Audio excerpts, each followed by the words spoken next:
Hello and welcome. In today's video, I'm going to share with you the 10 best Ark creatures out there. So let's get into it.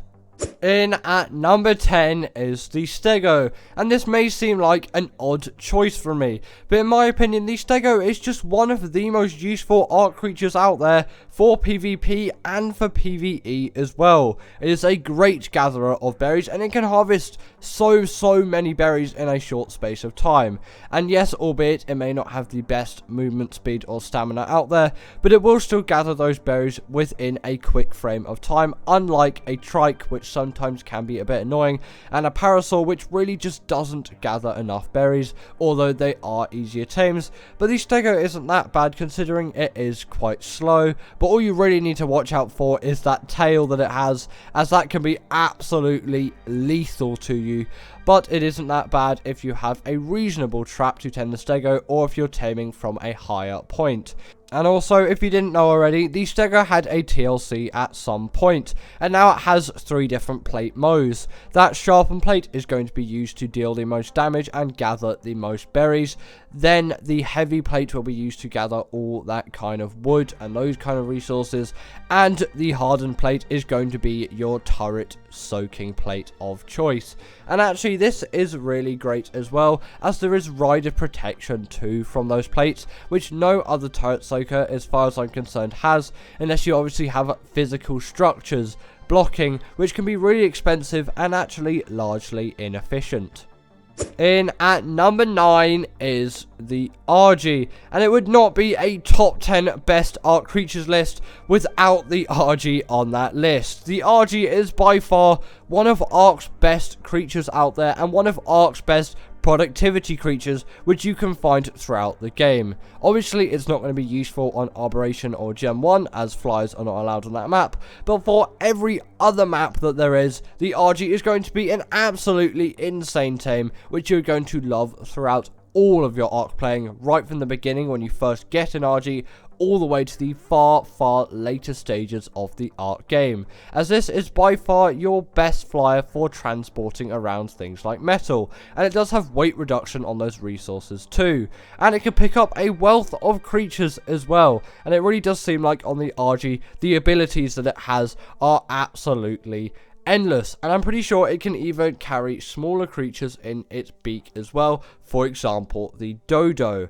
And also its saddle is a portable smithy, which leans even further into its metal kind of transporting ability, where obviously it can transport metal with its weight reduction, and it also can regen insanely quickly if exposed and eating a dead carcass. Next up, we have the Snow Owl, which now, thanks to its release on the map that is Fjorda, this is accessible to every Ark player, I think, apart from Switch and mobile players. And what a creature this is, and in my opinion the Snow Owl is just a big upgrade to the RG, apart from transporting those metal resources, as obviously it does not have weight reduction on those things.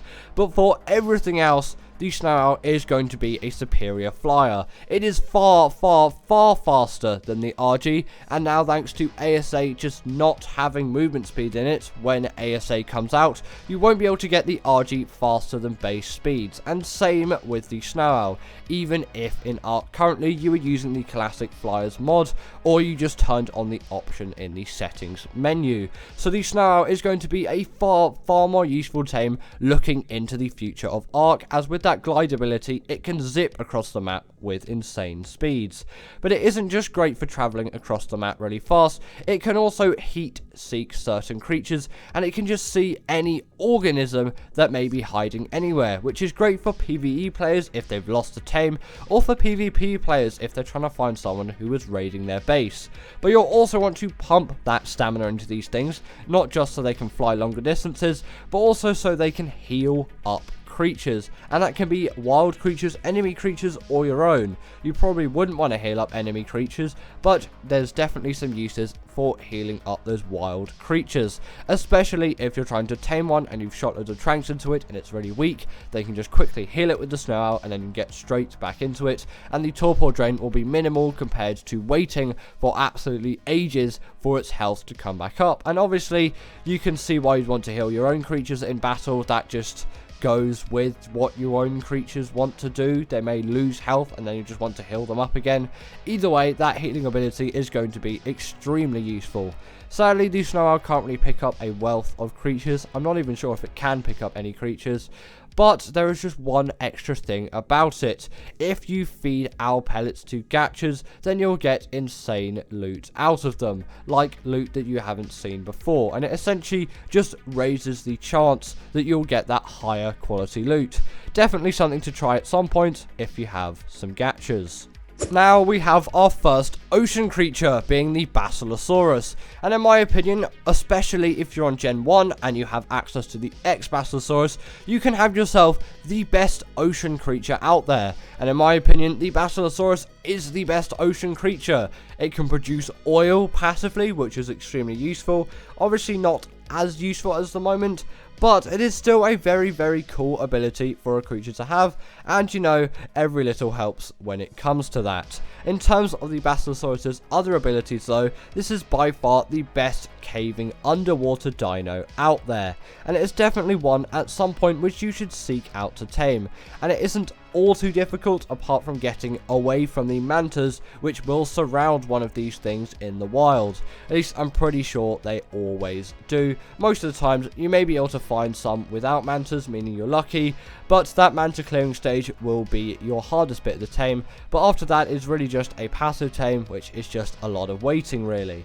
But the Basilosaurus does have one minor downside, which is if it goes too deep, sadly it will take damage, which no other Ark creature has, but it kind of makes sense really. Now, the Deinonychus is definitely a creature at some point which every single Ark player should be going for, and the fact that it spawns on Valguero means pretty much every Ark player has access to it, and it is obviously on a free DLC. And going into ASA again, this is going to be an extremely useful creature for traversing the map, as yes, movement speed is not going to exist again, but the Deinonychus is an extremely fast creature, which is absolutely insane for travelling around the map, and things like Thylers as well will be crucial in that Ark progress when ASA comes out, as you'll need to just find the fastest creatures out there for travelling across the map with insane speeds, and maybe the galley actually may become useful. In terms of the use of the Deinonychus, this is by far one of the best boss tames that you can find out there, and its bleed ability even works on bosses as well, and the fact that it can latch onto those bosses and then just inflict that bleed ability is an insane ability for any creature to actually have. And obviously, like I've said so many times, it is so great for travelling around the map, and it doesn't even take full damage, which is a really good thing to have, but it doesn't matter too much currently in the Ark game, as you can always just dismount just before you hit the ground, and then all that full damage will be cancelled. But I think they're going to fix that for ASA, so you may need to rely on creatures like this for getting no full damage taken, as you may not be able to just simply jump Rexes off of cliffs and then dismount just before you hit the ground, as ASA supposedly is a lot more realistic. In at number 5 is the Crystal Wyvern, and this is almost a perfect creature, and it is so close to being that creature that may even be in the number 1 spot for me, but the fact that it is unlocked at a level 65, as there is a lock for you being able to tame this thing, is a bit of a shame really, but it does kind of help with the balance of Ark, even though Ark isn't really a balanced game. But ASA is supposed to fix a lot of those issues, and maybe that level 65 barrier may be removed, or it will just make a lot more sense once ASA is released, as the creature balance is supposedly going to be a lot better. In terms of the Wyvern's use, in terms of the Crystal Wyvern's use, it is basically just like a normal Wyvern, but significantly easier to tame, and in my opinion just a lot better to tame than the Wyvern, as it is just so much more accessible, and in some ways the Blood Crystal Wyvern is just better than any other Wyvern out there, and they're pretty much the same in most things. They may be a little bit weaker, but in terms of their movement, which again is going to be extremely useful coming into ASA, the Wyverns are really fast flyers, if you didn't know already, and just in terms of their damage as well, they will still pack that punch, and if only they could be unlocked as soon as you could get that food, which is the crystal that you'll find on Crystal Isles to unlock them. These would probably be the perfect Ark Tame, but again, it all comes down to Ark's game balance. Right, the Shadow Mane, and this is by far one of Ark's most used creatures at the moment, and it is one of the most densely packed creatures in terms of abilities, and the Shadow Mane is definitely one that on Fjorda you should tame, and on Gen 2 if you have that as well. If you have Gen 2, tame it on Gen 2 first, as I always like taming creatures on the original map that they came on. In terms of their abilities, they can stun creatures, they can charge up their damage, they can turn invisible, they can jump to great heights, they have the hydration buff, they have the pack buff. There's just so many things going on with the Shadow Mane, and on top of that they have great mobility and speed as well, and I feel like I keep going on about it so much, but this is going to be extremely useful for ASA once movement speed is removed. And again, they're great in water as well. They're very quick, very fast and agile swimmers, but sadly their only real downside is that taming method of theirs, which can be a drag at the best of times and can be one of the most infuriating things at the worst. At least it isn't as bad to tame as the Armaga. In at number 3 is the Maywing, and this is again another Gen 2 Ark Tame, and one which I urge many of you to go out and tame yourself, especially considering they are on Fjorda as well. And these creatures are by far one of the best travel mounts you'll find out there, and their speed is immense. Again, that is going to be really useful for ASA, and they are one of Gen 2's more balanced tames, as they aren't too densely packed with abilities, but they are still very useful tames, and their level that you'll be taming one of these things does actually make quite a lot of sense. But obviously they're not just great for traveling and gliding around the map with insane speeds. These are also really great kind of breeders and assists of breeders, like the Super Nanny on S+. This isn't going to imprint your dinos though, this is just going to act as a feeding trough where you don't need to chuck loads of food into it, which can make breeding a lot easier. And the fact that you can store baby creatures in the saddle of this thing, which really does not make sense in terms of the scale, but will go along with it, it really makes breeding so much simpler. If you want a quick berry gatherer as well, if you belly flop onto bushes, you'll gather yourself some berries too. And for hexagons, these things are great as there are many Maywing race missions. In at number 2 is the Velonosaur. Now loads of you may be wondering, why am I putting this creature so high on the list? And I really think, especially with the R Velonosaur now on Gen 2, which I think may be on Fjorda as well, but either way it is on Gen 2 if you have that, and it is definitely accessible on not just DLC maps. And in terms of the Velonosaur's abilities, this thing is by far the best kind of little combat creature which you can come across. It is essentially just a portable turret which can absolutely wreck and destroy creatures in PvE and in PvP too, and it's just such a useful and really cool design for a creature which I really enjoy. And again, it is a reasonably quick creature as well, which will come in useful for ASA. I really feel like I'm saying that so much. Sorry if me saying that over and over again is boring you. In terms of their use, these are obviously just really great turrets. They're really great for traveling around again with that great speed, and they're just great tanks for just getting around everywhere, and they're actually okay in terms of their weight stat as well, so it's not too bad for gathering around resources too. And these will be one of your best pals through all of your Ark experiences. They're very simple and very easy tames, which will take you very far in Ark. But before we get into number 1, we have a couple of honourable mentions.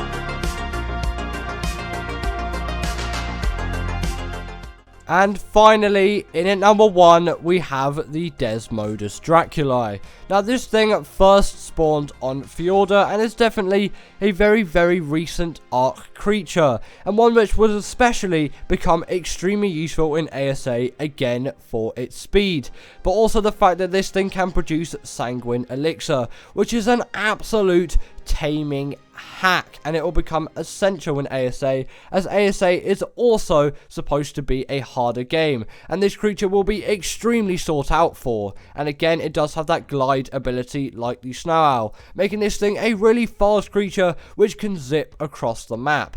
And taming one isn't actually the worst thing ever. Those blood bags may be a little bit hard to get, but taming a low level at first isn't going to be the worst thing that you have ever encountered. It may take a few tries, but taming a Rex, in my opinion, is a little bit harder than taming maybe like a level 5 Desmodus, which will definitely get you by in the early games of Ark. As compared to a Pteranodon, their stats are significantly better. The only real downside is the saddle level. Hello and welcome, and in today's video I'm going to share with you the 10 best Ark utility tames. In at number 10 is the Theory, and it is no lie that the Theory is an essential dinosaur in any Ark player's progress, and obviously it is in ASA as it is on the islands. That is why there is ASA B-roll, and yes, not all the island creatures on this list do have ASA B-roll. I'm getting around on that, but the Theory is an extremely useful creature for gathering fiber, berries, wood, and thatch, and all of those basic essentials in terms of resources, and it is a really, really nice combat creature to go along with that too. The Therizino is by far the best creature out there on the island for doing the dragon boss fight, as obviously it is not a carnivore, so it will not suffer that immense damage from the fire ability which the dragon will give off. Definitely a really, really nice thing for this creature to have. The only real downside being it needs sweet vegetable cake instead of meat to heal quickly, as it doesn't eat meat, it eats berries, but it can harvest meat, which is actually a very useful thing for a herbivore to have, as if you have a herbivore that deals a lot of damage, it kind of makes sense that it'd be able to harvest meat, and when herbivores can't harvest meat and you kill something with a herbivore, it's a bit annoying. You have to get off and then harvest it yourself. The Theory is definitely a useful tame in Ark, which you should tame at some point. In at number 9 is the Argentavis, and this really is a creature which again does spawn on the island, which is one of the bare essentials. The island is one of the creatures which you just need in Ark. There isn't really anything about getting around it. You just do need the RG. The RG is insanely useful for gathering things like metal. Obviously it doesn't gather the metal itself, but it does obviously carry that metal across the map, as it has weight reduction on things like metal, crystal, and obsidian. And it is a really good travel mount as well, again with that weight and stamina being quite high. It's not like a Pteranodon where it will run out of stamina or weight really quickly. The RG can fly over long distances really well, albeit it's not as fast as the Pteranodon. Flyer speed leveling still is a thing on single player in ASA, so you can do that if you think it's too slow. And also the RG can pick up a lot more creatures than the Pteranodon can, and obviously you don't want to let it run out of stamina with any flyer, as then you'll spend ages flying down to the ground, but then at some point it will kind of just fall in the air, and you really don't want your RG to deal as a full damage, and you don't want your RG to end up mine and be in the swamp, as the swamp is not a very good place at all. Now, the gas bags doesn't spawn on the island, but it does spawn on Fjorda, and this creature is definitely one which I think if you have access to, which obviously if you have Fjorda, which is a free DLC, you will have access to this creature, and this is kind of the RG on steroids in my opinion. Yes, it may not be as easy to control as the RG, and it definitely takes a lot of learning to get to a high enough level, and I definitely haven't really got there yet. I'm not the best at flying one of these things, but for a start they can hold 2 people on, and they don't originally require a saddle, which is really nice to have, as you can just instantly ride the tame and you don't need a saddle for it. The saddle's only there if you want to bring a companion for you, and obviously it will add armor to it as well. Also, you'll need to level up oxygen instead of stamina if you want to fly over longer distances, as it will use oxygen, as it uses gas instead of like flapping its wings, because the gas bags doesn't have wings. It kind of just uses its gas to fly about the map. And again, it is a great creature for gathering metal, as it has an insane weight stat. I'm not sure if it does have weight reduction, but it has an absolutely absurd weight stat for a flyer, and it isn't so slow like a Quetzal. Yes, albeit a Quetzal can be quite useful sometimes, but in my opinion, the gas bags is significantly more useful, and it is pretty kind of easy to do if you spend about 5 to 10 minutes practicing this thing first. I didn't at all before this, so yep, it was pretty rubbish. Sorry about my terrible flying, but you know, as always, if you do end up losing all of your oxygen, make sure to dismount just before you hit the ground, and then you won't take any fall damage, as fall damage is the only real main problem with this thing, as you can just fall out of the sky when you run out of gas, and then take loads of fall damage, and then your gas bags is dead, and you can end up in a really sticky situation. Now, the snow owl originally first obviously came on extinction like the gas bags, but again can be found on Fjorda, and in my opinion, this creature is just a little bit better when it comes to utility compared to the gas bags, as the snow owl has a lot of things which it can do. Namely, it is a much easier to control flyer than the gas bags, albeit the gas bags, once you've got and you know how to fly one, it is extremely useful and extremely quick. The snow owl you can just simply pick up like that, and it is so easy and just so ergonomic to control in a way, if ergonomics even the right word for that. Probably isn't, to be honest. But also with its glide ability as well, this thing is just a really fast flyer, and it's a really great travel mount as well, and its weight and stamina isn't too bad, so you could probably do some very nice metal runs with this thing. And also in terms of finding tames and creatures that you may need to do at some point, you know, it's Ark, you may find yourself in a situation like that, or on a PvP scenario, you may find yourself looking out for some people trying to raid your base. You can find them with this simple like radar ability, and there's no kind of effects, as in like this not going to drain stamina, which is kind of nice. And you obviously want to level up the stamina, not just so you can fly longer distances, but you can heal up creatures as well. And if you're on the lookout for taming a creature and you've just knocking out a creature in that sense, and then if that creature has really low health because you just chuck loads of tranks into it, you can simply heal this thing up with the snow owl, and you'll have easy quick healing, so the torpor drain won't be insane, and also you don't have to wait for absolutely ages for that Rex of yours to regen if it is a Rex that you're taming. Next up, we have the Stego. And many people out there may say, why am I putting the Stego above the Snow Owl? The Snow Owl is a far better tame, and largely I would say the Snow Owl is a better tame than the Stego, but when it comes to utility, the Stego has a lot more utility than the Snow Owl ever could. Firstly, it can gather berries, which is obviously an extremely useful thing for getting narcotics, to be able to tame creatures, to be able to even tame a creature like a Snow Owl, which obviously you'll be using narcotics. You're not going to be hitting it with a club or using a slingshot, and sadly on the Stego the stamina is pretty abysmal, but you can obviously level it up if you want, but you'll probably want to level up weight. And actually, apparently the Stego is immune to Microraptors. That might not be true, but none of these Microraptors could attack me. There was like 3 of them on me, and no Microraptors could attack me. I guess the Stego is just the beast of the Redwoods now. Microraptors cannot kill me on the Stego. But it also does have several other plate modes as well. It's not just a berry gatherer, albeit it is my favourite berry gatherer. Yes, maybe a Bronto will gather more berries, but it's just so much more useful than the Bronto, obviously. It has 3 plate modes, like I've said. It has the sharpen plate, which will gather berries, the heavy plate, which is good for gathering things like wood. You always need a bit of wood in your life in Ark, and the hardened plate is great for turret soaking on PvP, and also with that you'll get rider protection too, so what a great utility tame to have. Next up, we have the Basilo, and what a creature the Basilo is. This creature is the king of the sea, and in terms of utility, this is going to be getting all of those underwater cave runs done, and you can technically put the Barry in this spot as well, as it isn't further on the list, as caves, yes, does count as a utility Ark task.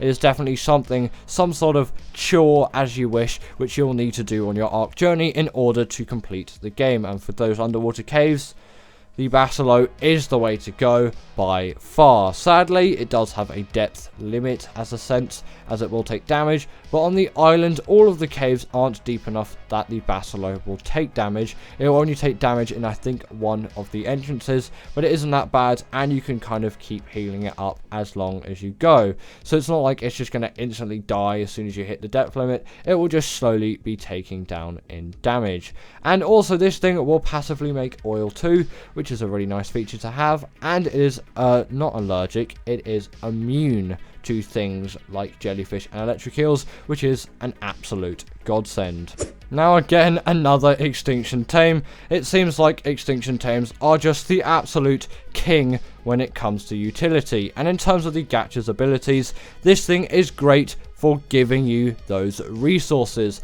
The resources it can make can range from just something very basic. I think it can make some kind of like stone or metal, but it can range all the way up to things like black pearls and element dust. Obviously, the element dust isn't as useful now, as Gen 2 is an absolute haven for element, and element really isn't a problem anymore. But when extinction came out, that was an absolutely insane feature, but still, black pearls are really something which are actually kind of hard to find. Again, on Gen 2, they're not too bad to get, as Gen 2 is just on absolutely, like, bloated map. There's just, yeah, that map's a little bit too OP. And also, if you do feed the Gachas owl pellets, you'll get even better loot out of it, like guns, rifles, and weapons. In at number 3 is the Beelzebufo. And you may be wondering, why is this little cute frog in at number 3? It doesn't really seem like this is a great utility tame. What is wrong with you? Am I somewhat ill in a way that I would put this thing there? Or do I just have a really weird frog fetish? Well, to that I will say no. The Beelzebufo is a tame out there, which is by far the best way to gather cementing paste. And you may say, well, beaver dams give me enough cementing paste. Beaver dams is all I need. And if beaver dams is all you need, then beaver dams is all you need. But with the Beelzebufo, you can get even more cementing paste, and now with the removal of levels for insects in ASA, if you get ASA, insects are even easier to kill now, which is actually a pretty nice thing, which means the insect cave is significantly easier on ASA than it is in ASE, and you can just get even more cementing paste. As the Beelzebufo, when it kills an insect, it will gather cementing paste. I probably should have mentioned that a little bit sooner. So no, I do not have any kind of frog fetish. It's just a really, really great, consistent cementing paste gatherer, which I think you should tame at some point. In at number 2 is the Anki, and the Anki is a tame out there which every single Ark player should tame, and it spawns on the island, so you don't really have an excuse. Every single version of Ark out there, even mobile, has the Anki in it, and the Anki is a tame which you should get at some point for definite, no questions asked. The Anki is an essential tame for gathering metal, and when paired with the RG, as the RG can pick up the Anki, you have yourself the best metal gathering dinos in the game. You can use the Anki to gather that metal, and then the RG can pick it up as well. And as just a little honorable mention, you can put the Dodic here as well. I probably should have put it on this list actually, but it isn't. The Dodic should go here kind of hand in hand with the Anki. The Dodic is going to get you all of that stone and those kind of resources, and the Anki is going to get you that flint and that metal, obviously. The Anki is definitely the more useful of the two, but the Dodic is still a very, very insane harvester of things like stone, which you'll definitely need at some point. Anything the hatchet gathers well, the Dodic will gather well, and anything the pick gathers well, the Anki will gather well. Some really, really great essential tames. Really should have put the Dodic on the list, but if you can, go and tame yourself an Anki. You don't really have an excuse. I don't really know why you said if you can. They're easy tames, they're great, and really, really productive. In at number 1 is the Desmodus, and you may think, what is productive about the Desmodus? This is just a bat. This is a creature which I use to absolutely ravage other tames, and also this thing does spawn on Fjorda as well, so it is on a free DLC, so it is actually quite accessible to Ark players. But mainly this thing's utility comes from the Sanguine Elixir, as it is an absolute cheat when it comes to tames, and taming is a big big part of Ark, and it is also really good at gathering up blood bags, as it can suck blood bags out of creatures. And I think if you kill creatures you get blood bags as well, but you can get blood bags really easily out of tames, and you can kind of grapple onto walls as well. So if you want to be Spider-Man in Ark, or if you don't have a Tapijara, which can also do this ability, then you can be Bat Spider-Man, the off-brand. Yeah, that's an absolutely insane Bat Spider-Man, everyone. Give it up for Bat Spider-Man. But anyway, that is the end of today's video, and I really hope that you enjoyed this one. And as always, comment down below your 10 favourite Ark utility tames, and I will see you all later.